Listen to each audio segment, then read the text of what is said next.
اور حضور فجر کی نماز پڑھا کے فرمانے لگے بھئی کسی بندے نے روزہ رکھا ہوا ہے؟ حضرت عمر کہتے ہیں رات کو میرا ارادہ تھا رکھوں، اور سویرے پھر میں نے گرا دیا، نہیں رکھا۔ حضور نے دوسری دفعہ پوچھا بھئی کسی نے روزہ رکھا ہے؟ تو حضرت صدیق کے اوپر نے ہاتھ کھڑا کیا، عرض کی یا رسول اللہ میں نے رکھا ہوا۔ آپ حکم نہ دیتے تو نہ بتاتا، پر روزہ رکھنا بھی آپ نے توجہ دلائی ہے تو حکم بھی آپ کا بتاؤ تو بتا دیا۔ حضرت عمر کہتے ہیں حضور نے فجر کی نماز پڑھائی، فجر کی۔ دوسرا سوال پوچھا بھی کسی نے کسی بیمار کی تیمارداری کی ہے؟ تو حضرت عمر کہتے ہیں میں نے فٹافٹ عرض کی یا رسول اللہ ابھی تو نماز فجر پڑھی ہے، اب گھر جائیں گے تو تیمارداری کریں گے۔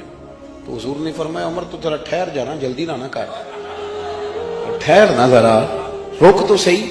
تو حضرت عمر فاروق رضی اللہ تعالیٰ عنہ فرماتے ہیں میں چپ کر گیا۔ حضور نے فرمایا بتاؤ بھی کسی نے تیمارداری کی ہے؟ تو صدیق اکبر نے ہاتھ کھڑا کیا، عرض کی یا رسول اللہ عبد الرحمن بن عوف رضی اللہ تعالیٰ عنہ 2-3 دن سے نماز پڑھنے نہیں آ رہے تھے، رات میں نے پتہ کرایا تو پتہ چلا بیمار ہے، اور حضور مجھے یہ بھی پتہ ہے وہ میرا یار ہے، مجھے پتہ ہے رات کو جلدی سوتا ہے پر تہجد میں ضرور اٹھتا ہے۔ تو حضور میں بھی ذرا فجر کے وقت جلدی اٹھا ہوں تو فجر میں آنے سے پہلے عبد الرحمن ابن عوف کی تیمارداری کر کے آیا ہوں۔ حضرت عمر کہتے ہیں میں نہ ہلکا ہلکا ڈھیلا پڑ گیا۔ حضور نے تیسرا سوال پوچھا، فرمایا کسی نے کسی مسکین کو کھانا کھلایا ہے؟ کھانا کھلایا ہے کسی مسکین کو؟ حضرت سیدنا عمر فاروق کہتے ہیں میں نے پھر عرض کی، میں نے کہا یا رسول اللہ ابھی تو فجر پڑی ہے، گھر جائیں گے کوئی چیز لیں گے تو کھانا کھلائیں گے۔ تو حضور پھر مسکرائے، فرمایا عمر تو ذرا ٹھہر نہیں جاتا، ذرا ٹھہر نہ، ذرا نظارہ تو کرنا، گویا یہ شان صدیق اکبر کا جلسہ ہو رہا، ٹھہرنا۔ حضور نے پھر پوچھا بھی کسی نے کسی مسکین کو کھانا کھلایا ہے؟ تو حضرت عمر کہتے ہیں لوگ سارے دائیں بائیں دیکھ رہے تھے اور میں چپ کے ابو بکر کو دیکھ رہا تھا، کہ مجھے پتا تھا کہ بولنا اسی نہیں ہے، اور دل میرا کر رہا تھا کہ کہہ دوں دیو جناب جواب، دل میرا کر رہا تھا۔ وہ سمجھ گئے تھے کہ سونا راضی کن کاموں میں، بس یہ نقطہ انہوں نے پا لیا تھا۔ حضور نے فرمایا بتاؤ کسی مسکین کو روٹی کھلائی ہے؟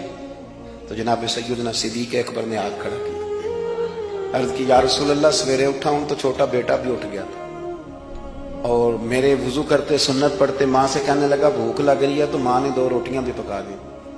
تو حضور ایک اس نے کھائی، دوسری اس کے ہاتھ میں تھی۔ جب ہم نکلے ہیں نا گھر سے تو دروازے پہ ایک فقیر کھڑا تھا، مسکین کھڑا تھا، کہہ رہا تھا رات سے بھوکا ہوں، کوئی دروازہ کھلنے کا انتظار کر رہا تھا، ابو بکر سب سے پہلے تیرا ہی کھلا ہے۔ تو حضور میں نا اس مسکین کو ایک روٹی کھلا کے آیا ہوں۔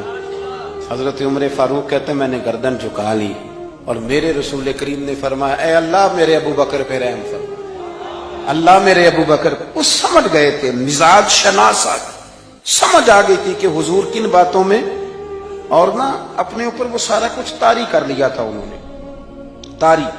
ان کی ادائیں بالکل ڈھل گئی تھی نبی پاک کی ادائیں۔ 3 دن وہ غار ثور میں رہے تو ہمارے صوفیاء فرماتے ہیں کہ ان پر تجلیاں بھی پڑی محبوب کی معرفت کی۔ جب مدینے آئے نا نبی کریم کو لے کے، تو کچھ لوگوں نے حضور کی زیارت کی تھی، کچھ نے نہیں کی تھی، تو کچھ آتے تو نبی پاک کی دستبوسی کر کے بیٹھ جاتے، حضرت ابو بکر سے ہاتھ نہ ملاتے، اور کچھ صرف حضرت ابو بکر سے ہاتھ ملاتے اور حضور سے ہاتھ ہی نہ ملاتے۔ میری بات پہ توجہ ہے آپ حضرات کی؟ تو کچھ لوگوں کو نا شبہ ہونے لگا، وہ معاذ اللہ سمجھنے لگے کہ شاید یہی اللہ کے رسول ہیں۔ حضرت صدیق اکبر یہ کیوں شبہ ہوا؟